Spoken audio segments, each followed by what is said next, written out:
Today we're going to talk about the emotional aftermath of breast cancer, finding more good days. And the reason I wish to speak about this topic is because this is a cause that is very near and dear to my heart. I am a psychiatrist by training, and I am living with metastatic breast cancer now. So one of the things that I found very deficient in my own care was the whole how do you deal with the emotions of breast cancer. So once you get diagnosed, um, what are the services that are available or not available, and how do survivors cope with that?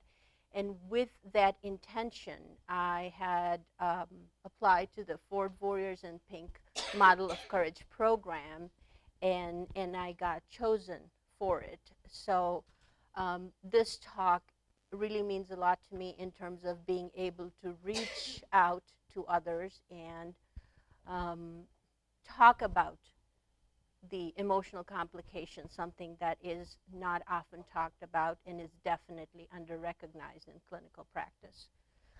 All right, so as I mentioned, I'm a psychiatrist. I graduated from residency in 2001, and so coming close to 16 years in practice, and if I count the training, almost 20. I was diagnosed with breast cancer in July of 2013, and then diagnosed with metastatic disease again in February of 2016. So I got a window of about 2 years. As I talked about the Ford Model of Courage program, so Ford Motor Company chooses about 100 men and women all across the country who have had inspiring stories to tell about their cancer survivorship, and I'm honored to be one of those. And part of our mission is to give more good days to other survivors. And being a psychiatrist, I cannot emphasize enough that a good day is a good day with good emotional health. People can physically feel well, but if they don't feel well emotionally, it is not going to be a good day.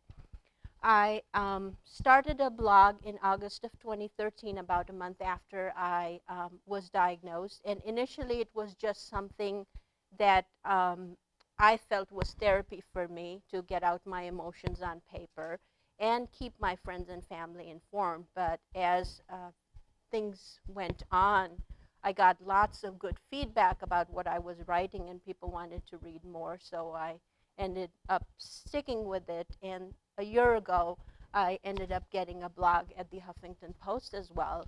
And the first article I wrote for Huffington Post was, the title was The Missing Conversation in Pinktober, the emotional aftermath of breast cancer. So for the last year now, I have taken this message on, and I'm trying to reach other survivors and talk about all the emotional complications that occur once someone is diagnosed with cancer.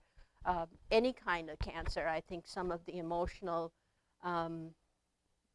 issues that people deal with, the shock, the grief, the trauma, I think is across the board applicable to all cancer survivors. I am working on a book. The title of my blog is Left Boob Gone Rogue. So it's sort of a mix of inspiration, and seriously can't get through cancer without having some sense of humor about it. You have to laugh at some of those things and make light of it, because otherwise I think, a person would just shrivel up and die. Not because of the cancer, but just because you have to find reasons, and you have to look for ways that make you laugh. And I want to acknowledge Dr. Barrera. Thank you so much for coming. Dr. Barrera was my surgeon, and I am so honored that he is here. And I see Pat as well, who was my nurse. So I have been involved in advocacy as well. I have been working through, there's a website called curediva.com, and they sell a lot of things related to cancer, chemo caps, the fancy lymphedema sleeves. And one of the aspects of their website is being a guardian diva. So the guardian diva is somebody that they will match you up with somebody that's newly diagnosed, and you are available to them through email or through text or through phone, and you help them get through that initial phase of being diagnosed with cancer, especially. So there was one time in last year when there was one lady that I was talking to that was in Spain, another one in Toronto, and another one in Elgin, Illinois, and it is just amazing that in some ways our stories are all so similar. And those who have personally dealt with cancer know that it is such a strong sisterhood. There is this bond that nobody else can quite understand what we go through as a group. So that's me. In terms of going to my story, and you can tell me, because one of the feedbacks I got from Cancer Wellness Center that people are very interested in hearing my story versus more of the didactic of the emotions of cancer. So I tried to mix the two of them, but if the story gets too long, just let me know. Yawn or something. So my story started with me finding a lump in my armpit. And prior to that, I had gone in June to go see my doctor because while showering, I had noticed in my left breast an area of unusual firmness. There was no lump. It was just, it felt firm and it felt different. Now, I had finished breastfeeding my daughter the year before, and I sort of felt like, maybe it's the changes, the breasts get all goofy after you breastfeed 2 children. So, but because I had a family history, not my mother, but 2 aunts who were diagnosed with breast cancer, I was like, I'm gonna go in and get this looked at. And my husband here can testify that I've always been neurotic about my breasts because of my family history. So I went in and I went in and talked to Dr. Barrera, and I said, well, I got this thing, and he ordered a mammogram, as any responsible doctor would do. And by that time, I had some understanding that I do have dense breasts. So I said to him, I was like, Dr. Barrera, come on, my mammogram is always white. It shows nothing. And he said to me, he said, for your sake, Uzma, and I remember because he came up to me, he put his arm around me, and he says, for your sake, we'll do an ultrasound. Now, combine a mammogram and an ultrasound improves the visibility of cancer to about 95%. But of course, I had to fall in that measly 5%. So it turned out both of those studies were normal, and I came home reassured that everything was fine. But there was this thing in my head like, yeah, I don't know, there's something here. A month later on self-exam, I found that lymph node. I called, and he got me in the same day, and he noticed the lymph node, and then I had a lymph node biopsy. And with the lymph node biopsy, they sat me down, and everybody who has gone through cancer knows that little room and the look on your doctor's face. And they said that the biopsy is positive for cancer, but we did not know where the cancer was coming. So all I was told was that I have cancer, and it could be a lymphoma, it could be lung cancer, it could be leukemia, it could be any cancer, because all I have is a lymph node that is positive for cancer. I ended up having an MRI, and the MRI showed a 7-centimeter mass in the breast. So one thing, if there's nothing you take home from this talk, is that especially for women who have dense breasts, if you notice something different about your breast, if you have concerns about your breast, talk to your doctor, be persistent, advocate for yourself, because there are people like me whose cancers get missed because science is not perfect and medicine is not perfect. And I think that being a physician, that was helpful for me too, because we in medicine we never work with 100% odds. we just go by numbers and statistics, and I just ended up being one of those statistics that, that surprised everyone. So there I was with a 7-centimeter mass on MRI. Fast forward, I was recommended probably the most treatment that can be given to somebody, because it's like, it is still in a curable stage. Let's do everything. So I ended up having a mastectomy. I got 16 rounds of chemotherapy. I had an anaphylactic reaction to my chemotherapy, so I ended up having chemotherapy in an ICU. A 15-minute push of adriamycin meant 8 hours of infusion for me.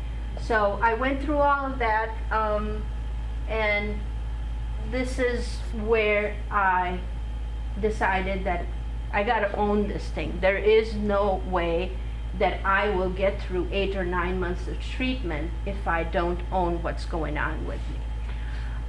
When I was diagnosed, my hair was about this long, and I had to put the cancer and being diagnosed with cancer in very concrete terms.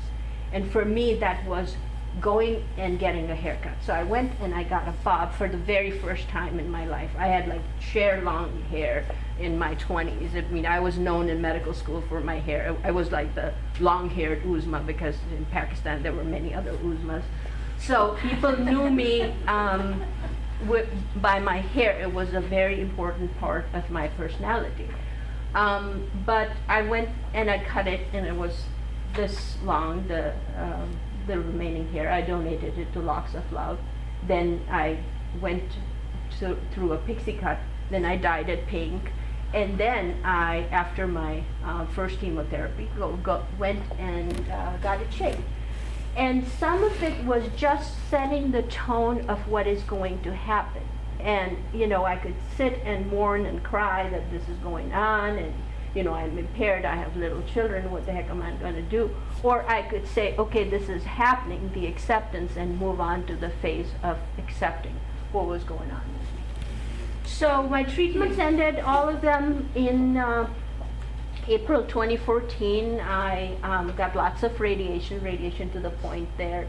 My skin was charred, and it came off piece by piece. I was on Tylenol 3s. I had to, there was one time that I was so burnt up that I was trying to back out my car to go to the clinic and see patients, and I couldn't move, I couldn't turn. So I came back home, and I said to my husband, I said, you got to drive me to the clinic. And he's like, well, if you were in so much pain, maybe you should not go to the clinic. But it was something that was very important to me. I worked with chronically persistently mentally ill people who hear voices all the time, people who are in throes of severe depression. And for me, that day was really important. For me, it was important to go and focus on somebody else and what they're dealing with, and leave the clinic feeling better about myself. And being a caregiver was my identity. I didn't know how to accept people caring for me. So it was like, okay, I'll take something for pain. He's going to drive me to the clinic, and I'll go see patients. And that's what I ended up doing. So this is just a collage. That's when I presented for my first chemotherapy. That's, a couple of bald pictures, pink hair. That you can see that I've gained weight because of all the steroids that I got for the 16 cycles of chemotherapy. That's the end of my chemotherapy with my oncologist. So it was a long road. And one of the things that I was talking to Jennifer, the director here, about what should I talk about? What are the things I should talk about? And she said, well, people are very interested in knowing what does the doctor do when they get cancer? How is it different than, another person getting cancer? And one of the things that I see as an advantage for me personally was that as a physician, I was used to the concept of suffering. I had seen people suffer. I had seen people in pain. I had sat through with my aunt when she got her chemotherapy. I had memories of my other aunt heaving after chemotherapy. So I had all that information in my head. And even though it was a shock for me to be diagnosed, but at the same time, as a physician, I had seen people suffer. I had seen the heart rate drop on the monitor, and be in the presence of somebody who's dying, or having to deliver the news that I'm sorry, so and so has passed on. So when you understand that suffering is an essential part of life, I think going through any kind of trauma is a little bit easier, because you're not living in this fog that you should live a suffering-free life. The other advantage I believe I had as a psychiatrist was the understanding of the idea that changing your perspective or thinking about things differently is what makes all the difference. So I will give you an example that getting a breast MRI, I had no clue what being an MRI tube is like. And I did not know I was claustrophobic until I was put in there. And then I'm lying there in the MRI. I got the IVs running. There are 2 holes in the table through which your breasts hang. And you're lying there face down, and I'm newly diagnosed with cancer, and I'm really stressed. And I felt like I couldn't breathe. I probably had a mild panic attack in that MRI scanner. But I was like, I'm tough. I'm going to do this. I'm going to get through this. But it was very hard. I had tears coming, falling out of my eyes, and I'm like, okay, what would I have done if I was talking to one of my patients who was in that situation? What would I have told them? And then so this was in like July, August of 2013, and there was this very horrific news item. There was this guy in Ohio, some of you might remember, who had abducted these 3 women, and they were in his basement, and he had them chained, and he was abusing them and assaulting them. And somehow that came in my head, and I was like, they somehow got through. They somehow are there telling their stories. They're survivors. I am in here, and I know I'm safe. There are people right across the screen over there. I'm here with all my dignity. So what can possibly happen to me?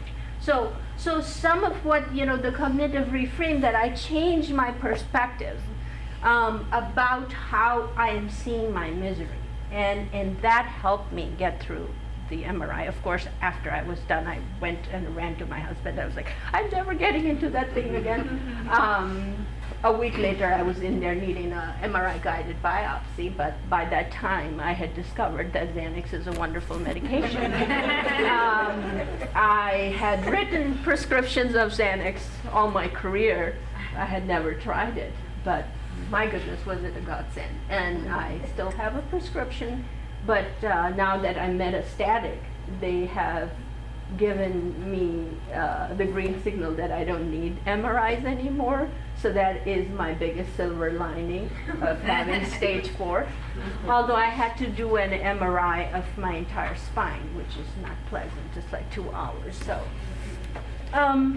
the other advantage I believe I had was the ability to articulate feeling into words, because all my career it was sitting down with talking to patients, tell me how you feel.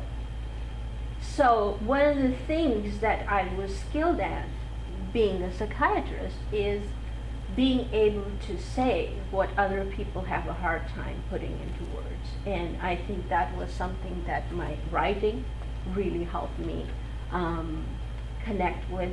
And a lot of times when I write, and people who read my blog, one of the most common feedback I get from them is, you put into words what I have always felt, but I just could not describe it. So, and that is something that is very comforting for me, that I have the opportunity to speak for others. And then being a physician and being who I am, I had sort of a social personality and sort of ability to adapt. And the reason I emphasize that, not to just stand here and brag about how cool I am, is that there are certain personalities that do better with these kind of traumas, and I'm referring to cancer as trauma, and there are certain personalities that have a harder time.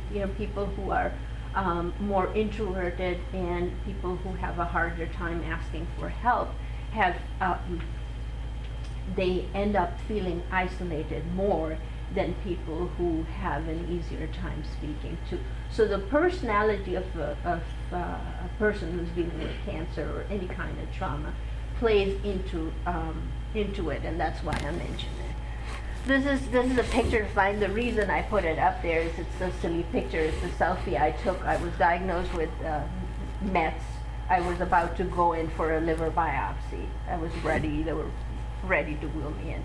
And I cannot emphasize how humor helped me get through some of those things.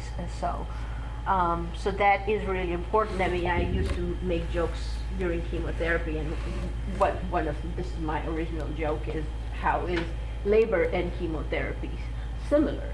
And they're both painful, and you end up with a bald person at the end. So, some of it is just making light of it and accept it. You know, the sooner you accept that this is happening, rather than looking back at what was lost, the easier it becomes, seeing it as moving on from one stage of life to another, rather than being pushed to something that you didn't want. Nobody wants cancer, but again, in terms of reframing how you think about it. Well, the downside of being a doctor, I talked about all the advantage and the insider advantage of being in medicine. But the downside of being a doctor is I knew too much. I knew the numbers, I knew the statistics, and whatever I didn't know, I read up on. You know, I went online, and I wasn't just reading Google. I was in Medline reading research articles. So when I went in for my biopsy of the lymph node, I asked the radiologist just one question. I said, did the sample float or did the sample sink? And he said, it sank. That I had found in one radiology journal indicates that it's more likely to be cancer than when it floats. So having that kind of information, just who I am, wasn't very helpful, because there was no option of denial. When I found the lymph node, my internist was like, I think it could be an infection. I think it could be like one of those things where you got an infection in your finger, and that's why it's giving you a lymph node. And then after I was diagnosed, I went back to her and I was like, I came here to get my brucellosis, which is like a very rare chronic infection that, you know, people don't even know the name about. But that was one possibility which could have caused that lymph node, or, you know, tuberculosis or something like that. So having knowledge of the information, knowing suffering, understanding surgery, and with surgery, I'm going to tell you that I was a medical student when my aunt had the mastectomy. And I made the mistake of hanging out outside in the OR. I was running around in my scrubs. My aunt was in there having a mastectomy. But I didn't have the guts to actually go inside the OR. But I knew, you know, they were prepping her and putting up her arm up and all of those things. And one of the images that I cannot delete from here is I was waiting for the surgery to end, and then I think someone came out, so I knew that they were wrapping up. I peeked inside, you know, it was a wooden door, but there's a slight window in there, and I saw her breast in a jar, you know, which is what, you know, happens, is, you know, we don't think about as survivors. Well, what happened to the breasts, you know, that they're removed? You know, you get the surgery, you wake up, you're like, oh, I'm feeling good. But I knew what happens to the breasts as well. And the night of prior to my mastectomy, I knew. I looked at my breasts and I knew where it's going to end up. So some of that was probably additional suffering. You know, it's just part of being a doctor. What are you going to do? Moving on, in terms of coping. So what did I do to get prepared for this thing that was happening to me? And one of the things that I thought I needed to do is to unload anything that is unnecessary in my life. It means when I was diagnosed, my son was 6, my daughter was 2.5.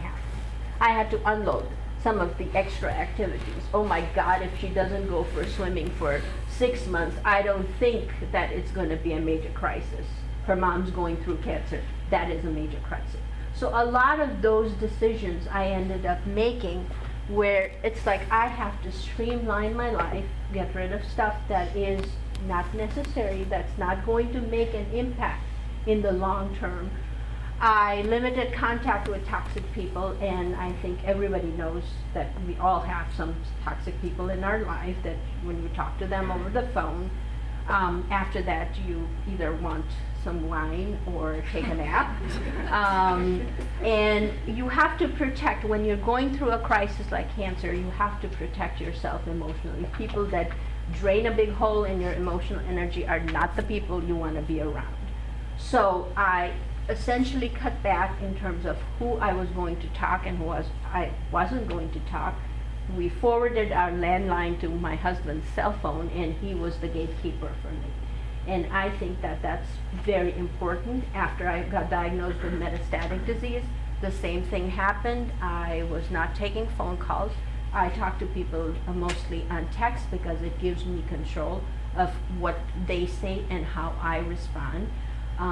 So that is one tip across the board that I would advise to anybody and everybody. And I think for generally a healthy emotional life is please take stock of the relationships that you have, and if there are people that leave you exhausted, they are just not worth your time. And then when I say that, the second follow-up question is, what if they are somebody really important, and 90% of the time it either means mother, mother-in-law, or a sister.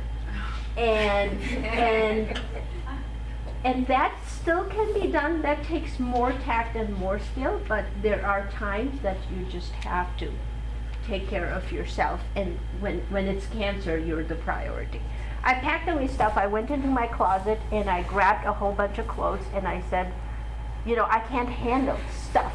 I need to take care of myself. I packed away 50% of my clothes, and I knew that I'm going to be in, like, you know, pajamas and front open shirts, so I don't need that silk shirt or whatever.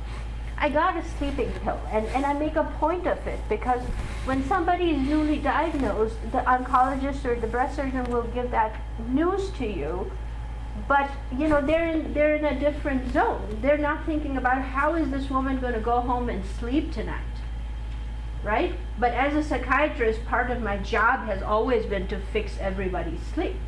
So for me, it was like, I remember calling my internist and said, why don't you call me a prescription of Ambien? I need something to sleep because I have these tests the day after day after day, and I need to be rested for these tests. So the one thing I made sure is that I'm not running around sleep deprived, because everything looks miserable when you're sleep deprived. So it's very important to get good sleep. I planned, and one thing that I had never done in my life, I did, which was taking naps. I was a superwoman. I got up at 6 o'clock in the morning. I was on the go till 10 p.m. But accepting what has happened to me, I was like, I need to take naps and I need to take care of myself. The biggest challenge, I think, for a young mother having young children, you know, 6-year-old and a 2.5-year-old. I mean, what do you do when you're laid up with chemotherapy? That was the biggest challenge, and I hired help, and my husband, he changed jobs. He ended up working a job from home so that he could be home around kids and provide them stability. But that is, again, something, asking for help through cancer is important. Nobody can go through cancer by themselves. They need support. I talked about most of this already. I would encourage anybody who is going through cancer that journaling, writing about your feelings, it doesn't have to be a masterpiece. It doesn't have to be something that other people are going to read, but it is something that is going to help you talk about what you're dealing with. Reaching out to others, there's a link on there. That's one of my pieces that was featured in New York Times. It was an open letter to cancer. So if you Google my name and New York Times, you'd be able to read that piece. then I ended up with the Ford Warriors in Pink program. The group over here is some very amazing women that I have connected with in the greater Chicagoland area, and they are all breast cancer survivors. Okay, so that wraps up my story. I know I went on a bit too long about it, but hopefully there were some teaching points and moments in there. Cancer. So hearing the word cancer, you can't help but think about death and dying. When somebody gets diagnosed with cancer, the first thing that they want to ask the doctor too is this thing going to kill me? So it symbolizes this inevitability of dying, death, and pain, and suffering. And when a person hears those words, it's mind-numbing. I don't think anybody can keep their wits about them where they can actually listen to what follows. We're going to do this is going to happen, you're not listening, you're in the zone. There's a vacuum, the brain disappears, and all you have registered from that 20-minute conversation is you have cancer, I have little children, I'm going to die. Those are like the three big things that are just running around in your head. So understanding what it means to have a diagnosis of cancer. Some people talk about how it has been a wake-up call for them in their life. And certainly it changes people. It changed me, and I think that there really isn't a survivor that I've met who has not changed through the cancer experience. Is it a crisis? It's an ongoing crisis. There's always crisis with cancer. There's always this, aches and pains after in the survivorship phase where you're like, I gotta go in and get a CT scan. It's a crisis. So it's a series of crises. And if we understand that we're dealing with a series of crises, then we understand how important it is to have ongoing emotional help. Ongoing need to make things better emotionally. So the emotional response to the diagnosis that I talked about, denial and disbelief. I remember when I was diagnosed, I used to wake up in the morning, and before my brain woke up and my eyes opened, there used to be a few seconds where I would forget that this had happened. And then suddenly it would be like cancer, cancer, cancer, like a neon sign. It would go in my head.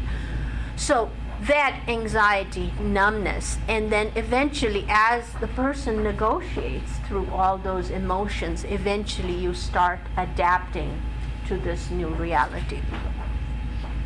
A lot of people don't cope with uncertainty really well, especially people who like to have things under control. Cancer is all about uncertainty. You have no definite answers. You can do 16 cycles of chemotherapy, you mastectomy, but you don't know. If you die with another reason, then you know for sure that you've survived cancer. But at the end of it, nobody says you're completely done. And living with that idea is very hard for people. Anger is justifiable. You have this intact, beautiful life, and you went for an appointment or you went in for a mammogram and you come back broken. That thing that you had, the beautiful thing you have is broken now. So there is a lot of people deal with anger, and sometimes that anger gets passed on to their doctors, like, she's not doing a good job or he's not doing a good job. The anger comes out with family members. A lot of times people who don't like being angry have a tendency to isolate. They stop talking because they know the rage that they feel inside. So instead of targeting anybody with their anger, they withdraw. And the death anxiety. Cancer does kill.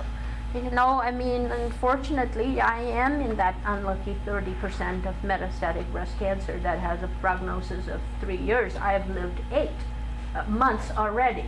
So yeah, I mean, that is something that is there in the minds of the survivor, that it is one of the possibility. You have loss of control. I always talk about how, trading the white coat with, and I walk around the hospital as if I own that place, to going to the patient gown that barely covers your butt is very traumatic.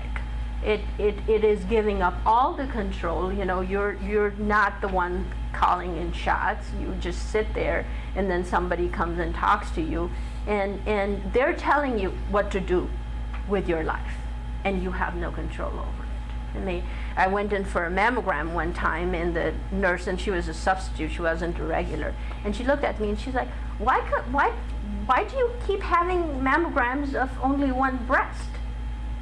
Last time you had a mammogram of only right breast, and again today it's only the right breast. And I looked at her and I said, well, that's because I have only one breast. And her jaw about dropped. And so some of those things, and it's not intentional. People in healthcare are overwhelmed and burdened. I belong to the other side, I understand.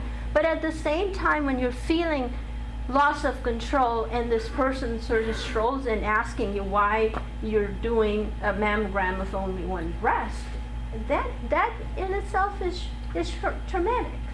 Because I wish I had two breasts.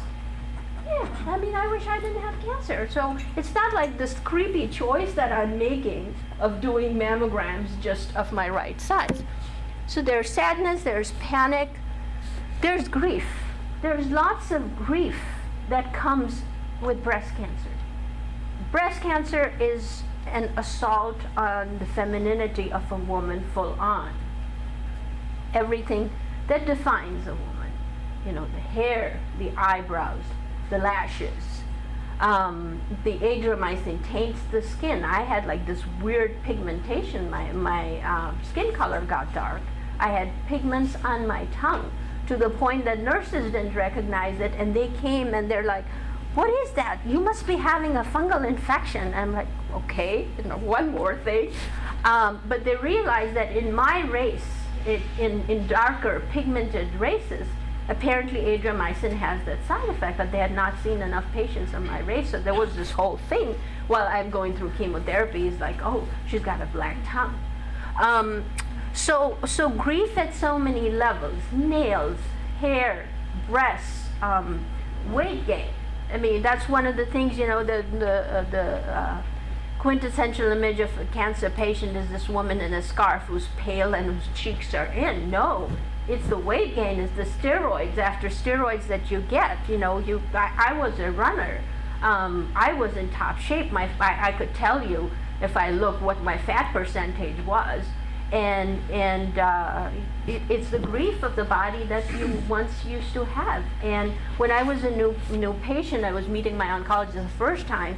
The nurse was supposed to come in and get me, and the nurse told me the story later, and she says, well, I asked the doctor, how do I find her? Which one is Uzma? She said, when I remember it to this day, she said, well, she's thin and she's got long hair. Well, that's a rare thing in the waiting room in an oncology cancer center, right? So then there's this loss of innocence. You've seen life at its worst. You cannot unsee it. You cannot unsee what could happen. So the life that was before is not the same. The BC and the AC, as a lot of people call it, after and before cancer, is different. And then life after is constantly plagued with fears of recurrence. My tummy hurts. I don't know what's going on. Maybe it's my liver. My back hurts. Maybe should I go in? Should I not? Those things where a person feels like they're getting neurotic. A lot of times, women feel terrible about it. She's like, I'm becoming a hypochondriac because I'm always worrying about cancer. But it's a real concern, because there is a possibility that something's going on. So one of the other things, my message is, trust your instinct, trust your gut feeling. I didn't talk about how I was diagnosed with metastatic cancer, and that's the question I get from a lot of survivors, is how did you know that you had metastasis? I didn't. I did not have any symptoms. I had gone in to do the MRI of my only right breast, and I did it on a Friday, and Saturday morning, my dear doctor calls me from home. I see the number, and I know breast surgeons don't call you on a Saturday morning. They just don't. And on my MRI, they cut the edge of the liver, and the liver showed spots. So I was completely asymptomatic. I was walking, I was on a good diet, I had energy. I was doing well. But by chance, so I had this killer breast, and then I have this life-saving breast. Because I retained my right breast, and because I was doing an MRI, that's how my metastasis was diagnosed. If I had chosen to do a bilateral mastectomy, I don't know how long the stuff would have gone on in the liver. So the fears of recurrence, the fears of what is going on in my body are very real, and it's important to acknowledge them.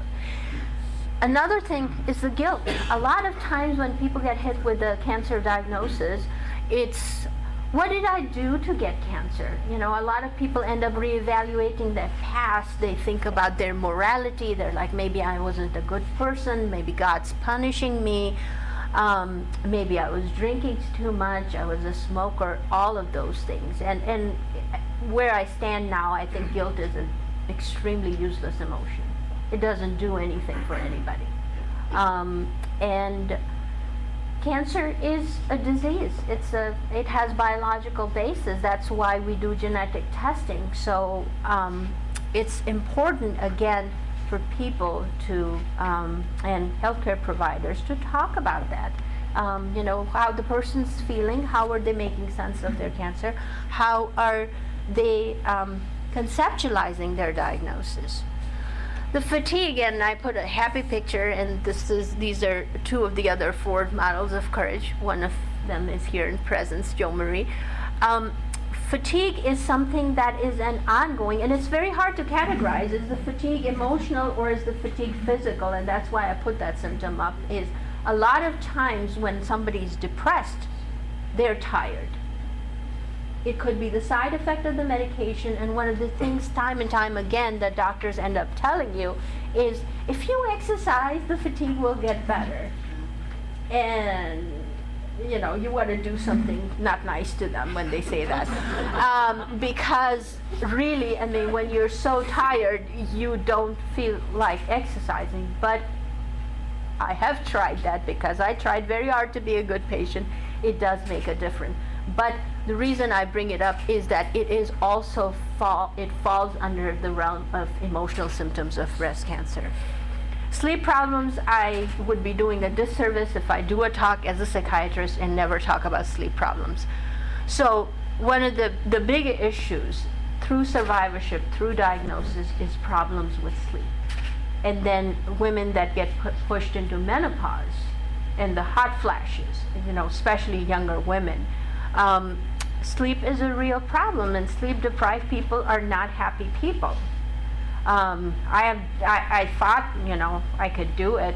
I had done 36 hours of call, but then I had my first baby, and I realized I'm not a very nice person when I don't get my sleep.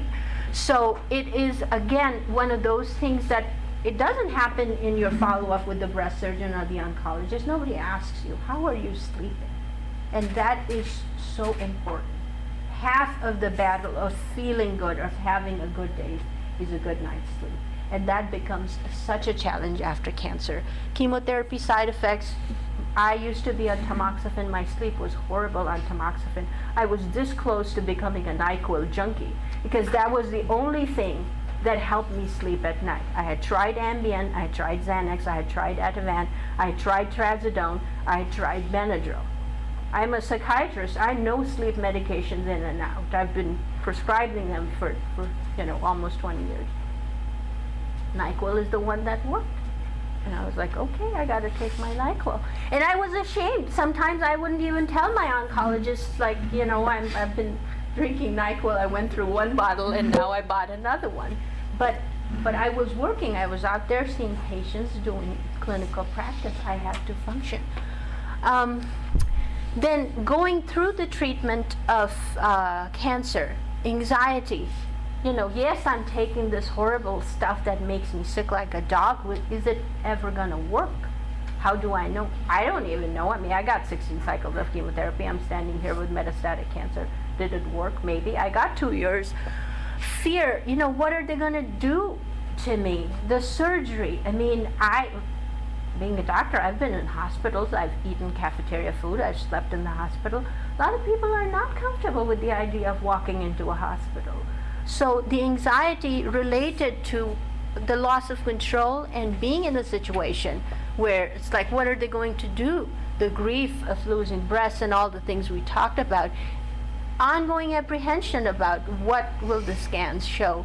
And the sadness that it's not the same anymore. And that's a little picture of me getting my adriamycin, and I was pacing the hallways. It's probably my 3rd cycle, and I'm bald. The one point I wanted to make is, and it doesn't get discussed and doctors don't talk about it, is the effect of steroids on mood, especially through chemotherapy. I hear this over and over and over again from survivors, is that I am a mess. I'm crying all the time. I can't sleep. Well, did anybody tell you that the side effects of steroids is emotional lability? That maybe you're not such a basket case, maybe it's the steroids that are making you feel that way. So one of the things going through chemotherapy, they always pre-medicate you and you get steroids, depression, moodiness, and sleep problems. I used to be wired. I could not sleep for the life of me the first day of chemotherapy. And the next day, I used to be almost buzzed, where I would feel like I need to clean. I still remember one day I cleaned like every crack. You know, we have this mock sort of fireplace with the bricks, and I cleaned in between spaces just because it was the steroids that were giving me this fake energy. And I used to get a lot of steroids because I was allergic to chemo, so I used to get mega doses. So some of the emotions and the emotional ability that comes with being in treatment is related to chemotherapy and steroids. Then we come to treatments done, entered the survivorship phase. That's my picture. It was a picture of the day I got my last radiation treatment. I have hair. They came back all gray. And the picture that's next to it was a picture exactly a year after that. So not knowing whether it's over, and my most recent, most read blog, it had about 15K likes, was, don't ask me to get over my breast cancer, because in our minds it's never over. Whether you're metastatic or you had stage 0 DCIS, I don't care, but that little monkey always sits on the back. Fears of recurrence, worrying, coping with unexplained aches of pain, scan anxiety whenever you have to go back and be seen, and then these dark thoughts at night. So when cancer survivors don't sleep, they don't think about ponies and unicorns and flowers. They think about how well I'm doing, and that back that was hurting yesterday is it cancer in my spine? Those are the thoughts that people are plagued with at night when they can't sleep, and the feeling of isolation and being alone, because not everybody understands that. And that's why when survivors come in a group and talk to each other, there's an immediate connection, because people understand. People who've not had cancer have a very hard time understanding that we live with this chronic level of anxiety all the time. We're able to quiet it down. We're able to refocus. We're able to zoom out. But is it gone completely? No. First 2 years, it's very, very high. First 5 years, it's still there. And then after 5 years, that arbitrary line of the 5-year survival, I think people generally start to feel a little bit more relaxed. But certainly the first 5 years are very hard. And the questions the survivors deal with: will I be normal again? What is normal? What used to be normal? I just was talking to a friend, and she's like, I don't even remember what I used to do before all of this. I'm just, sort of trying to get in tune with things again. The acceptance and then moving on to the new stage of life. And it's never linear. So in the 2 years that I was done with treatment, I had one and a half week of a migraine where, it just wouldn't go away.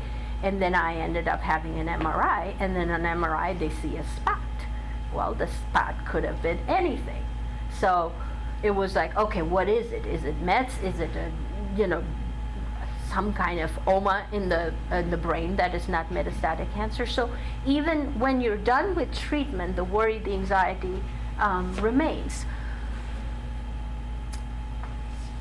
And as I've talked about it over and over again, is that change is inevitable with cancer. Even though you're never the same, embrace your now and what you will be.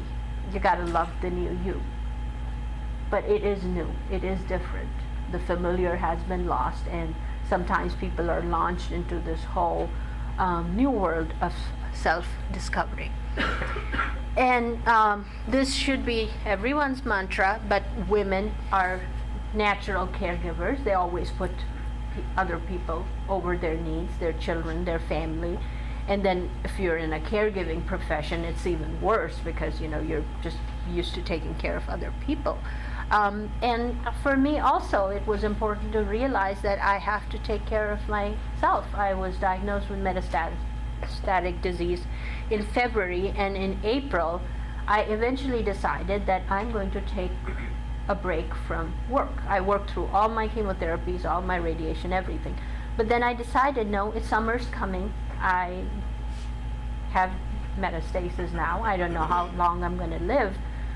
I need to take some time for me, which is when I started coming here to the Cancer Wellness Center, because for me it's like, okay, how do I take care of me? And one of the things that is offered here is meditation classes, and that was very helpful to just quiet all the noise and come and focus on myself. Granted, it's just focusing on my breathing, but that's also important, because with metastatic cancer, if you stay breathing, that's a big accomplishment. That is really the goal, right?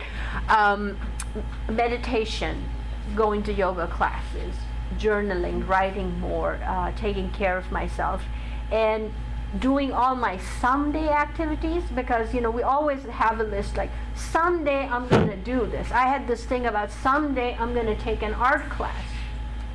I go to art class every Thursday, and it's a 3-hour class, and I really enjoy it. It's therapy for me. I've always been interested, but my schedule never really worked out with the park district, and now that I'm not working, I have the flexibility. So that is also something in terms of reflection, is what is really meaningful to you? What is it that makes life meaningful? So they say happiness is 3 kinds of goods: doing good which is good for you, and doing something that you're good at.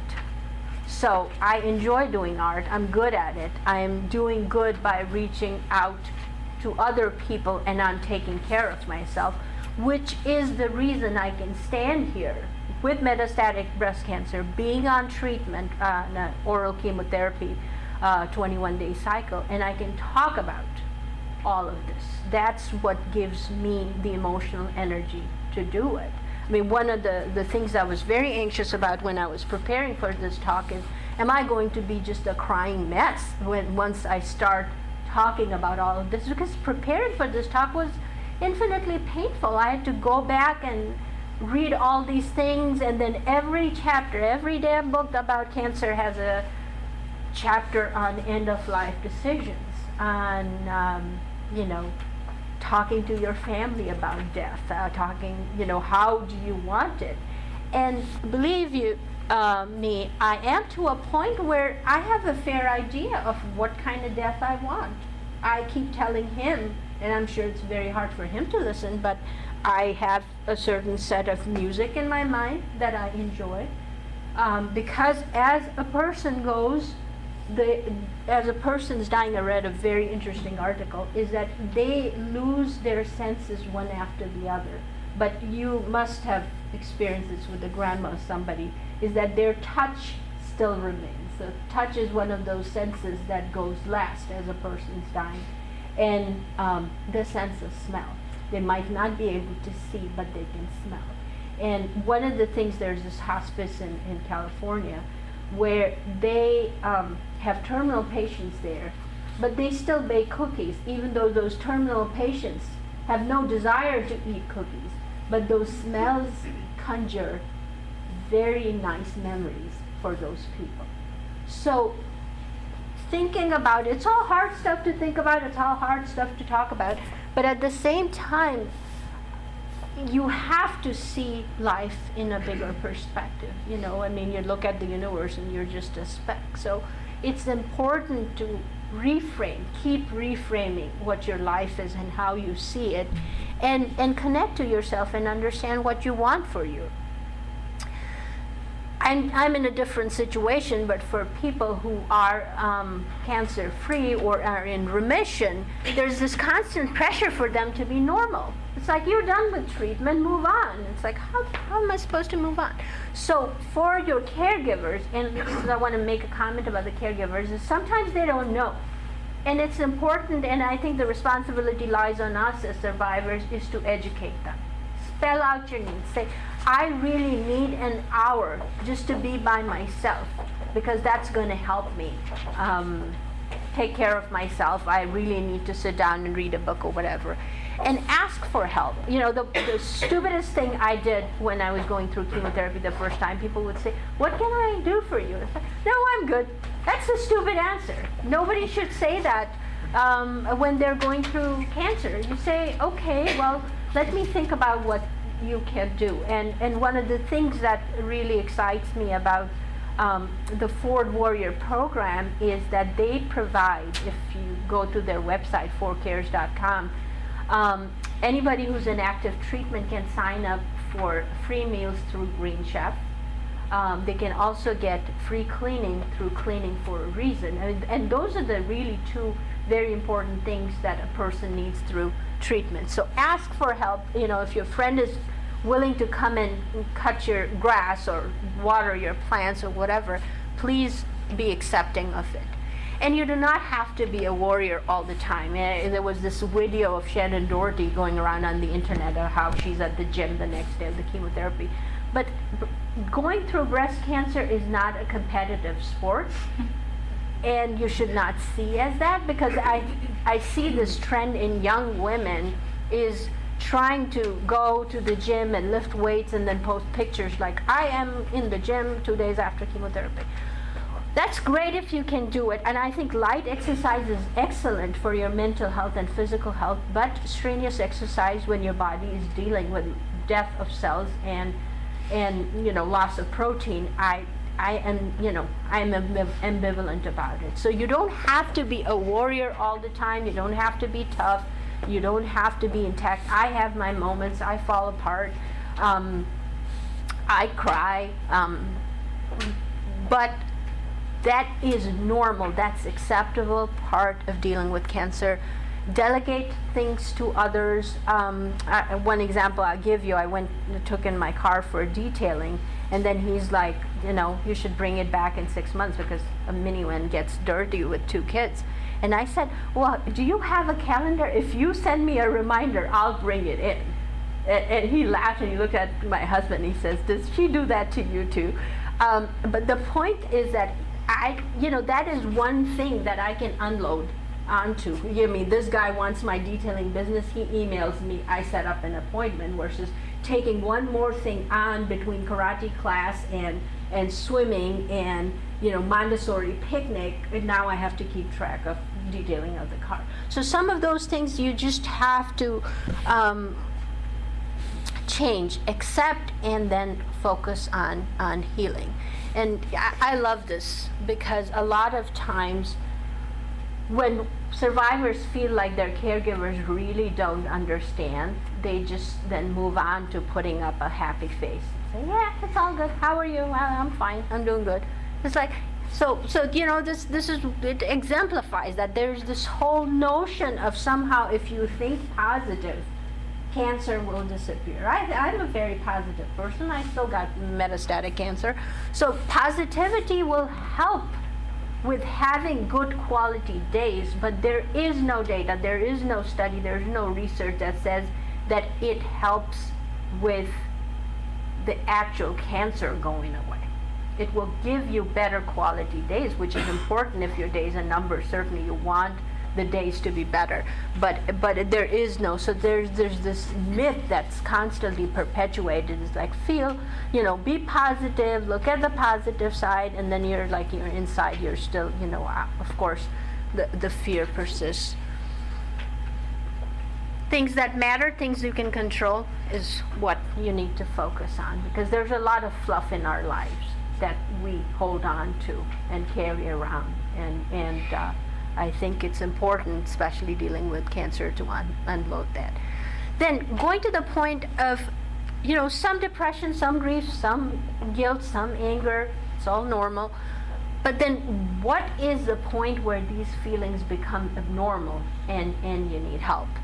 So if a person's going through feelings where they feel immobilized, they feel like they cannot make their treatment decisions, where they are denying treatment, although it's clear medically that treatment would help them. Suicidal thoughts, not just thinking about death and will I will I die because of it, but active suicidal thoughts, persistent sadness that doesn't go away, and a complete lack of ability to enjoy anything in life. I think at that point those symptoms have now crossed into the realm of major depression that needs to be treated either with counseling or, if it's more severe, with medications. I want to make a point about post-traumatic stress disorder, and it's a known psychiatric condition. It used to be diagnosed before in people who went through combat and came back and had all these bad memories, nightmares, symptoms. Then now there is an understanding that post-traumatic stress disorder can occur in context of severe illness as well. And I believe that it is something that is quite prevalent in the cancer population, cancer survivors. And there's some data that about 25% of people will have symptoms of PTSD in the first 3 months of diagnosis. I remember having nightmares, and when I was diagnosed with metastasis, I woke up from a dream and all I heard was the sound of the buzzer, the electric shaver. Because in my mind it was like, okay, I have stage 4, I'm going to go back to chemotherapy, I'll be bald again. So I woke up with that sound of the buzzing, and I remember that.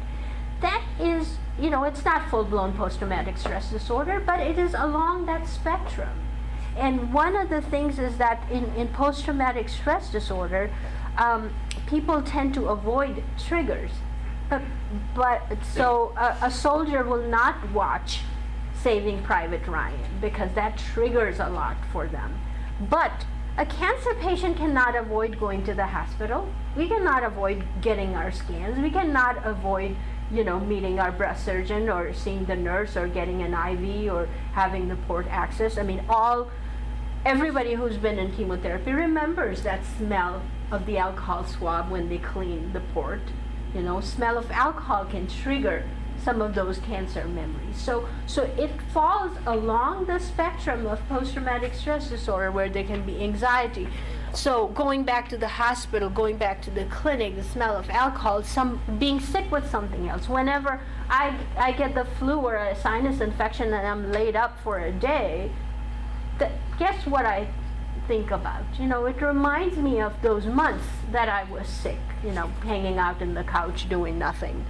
And dreams related to cancer, and especially if they're nightmares enough to wake you from sleep, then it may be that the person's suffering from post-traumatic stress disorder.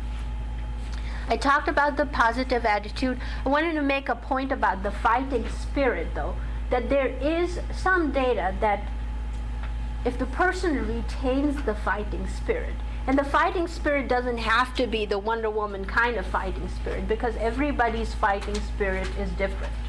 You know, some people are vocal, some people are quiet, but that doesn't mean that they don't have the fighting spirit. But if a person retains the will to get better, and they continue to see hope, they, in studies, have done better than people who stopped fighting. So there is something there. It's not about just being positive, but it's about that motivation to continue to fight. Post-traumatic growth, a lot of people go through that as well. That is where people or someone goes through a severely traumatic experience, and then after that, they feel like they need to reassess their life, they need to review their life goals, they need to think about their faith, what they believe in, what they practice, and then renewing of experience of life. A lot of people move to living day by day, valuing every day. So some of those transformations that happen in people after cancer are attributed to this phenomenon called post-traumatic growth. Social support, again, dealing with emotions is very important. I find that funny. But, you know, we are strong, independent women, but at the same time, when you're dealing with a crisis, it's okay to ask for help. So I've made the point that, you know, the current medical system is inadequate in providing the help that we need for the emotional aftermath of cancer. So people end up resorting to, so the services that can be utilized where these emotions continue to overwhelm can be therapy, seeing an individual therapist, meditation. Group therapy is very useful, being in a group with other survivors, and talking about it. Storytelling is very healing. Reiki is something I have utilized here at the Cancer Center, and believe me, that evening is very nice for me. So if I come for an afternoon appointment that evening, I feel really relaxed. So, you know, I have been trained in a very medical model, and I didn't even think that it's gonna work. And but at the same time, I was on this kick that I'm gonna do everything possible. So I say it won't hurt, because they don't even touch you. They just do the healing with their hands, and it really does make a difference. Massage is another good thing that helps a person relax and deal with the stress, because in anxiety the muscles tense up, so you need something that will relax you. Massage is very useful. Of course, if you have active cancer, you got to go to a person that specializes in oncology massage, not a regular massage therapist. And then again, yoga. So most of these modalities, and me and my friends always laugh about it, is that sometimes you just have to, you know, swear, and there's actually studies that it is helpful to scream obscenities. It is actually helpful. So in terms of, you know, what are the lessons that you get from cancers, you know, I love this meme. I share it on Facebook often. The idea is to die young as late as possible, and continue to live day by day, focus on your goals. And it changes, you know, everybody has bad days. There are days that you just can't find it within yourself. And then it's okay to have a good cry and just sit. And for me, a lot of times when I'm not feeling all that great, talking to another survivor always cheers me up. I usually have a stack of greeting cards in my room, and I think about a friend that is in active treatment, and I will write something for them. And lo and behold, that cheers me up. So you have to find things that make you happy, and reflect and try to connect. My coping tips in summary: you turn outwards, ask for what you need, prioritize. Not everything is important. I pulled my daughter out of school when I was going through chemotherapy, because they bring really exotic germs from school when they're 2.5, and I could not afford to get sick during chemotherapy. So she was home with a sitter. That's a choice I made. I don't think she is traumatized for a lifetime, not going to Montessori at 2.5. So sometimes we make things bigger than they need to be, and it is very important to reflect on what is truly important. You have to own your illness. You have to be your own advocate. Focus on positive. Be thankful. Gratitude journals are available. Writing one thing that you're thankful for every day. In study after study has proven that it has positive effect on the mood. You have to push yourself. I used to push myself to go out for walks during chemotherapy. But at the same time, it's a fine balance. You can't push yourself too hard. Lowering expectations. Not everything has to be outstanding, super fantastic. Good enough is good enough in life. There are some things that are okay being good enough.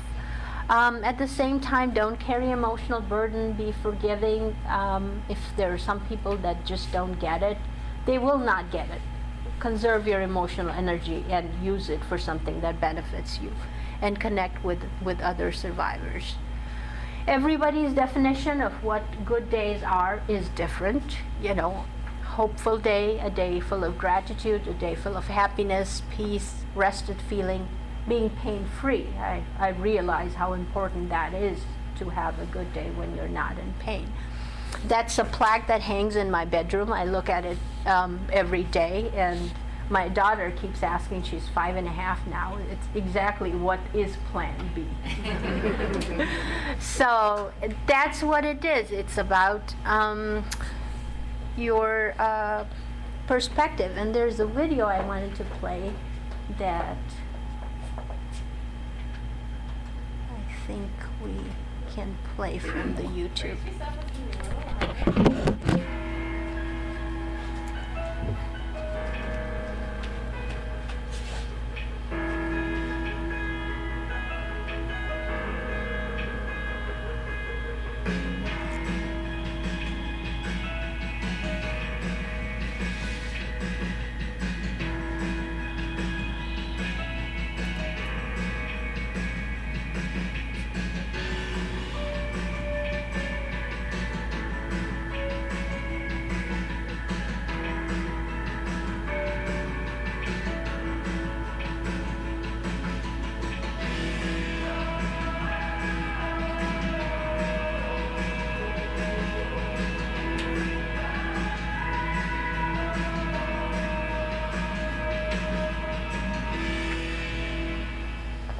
Well, thank you for listening to me. I really enjoyed giving this talk, and I really appreciate you guys coming out.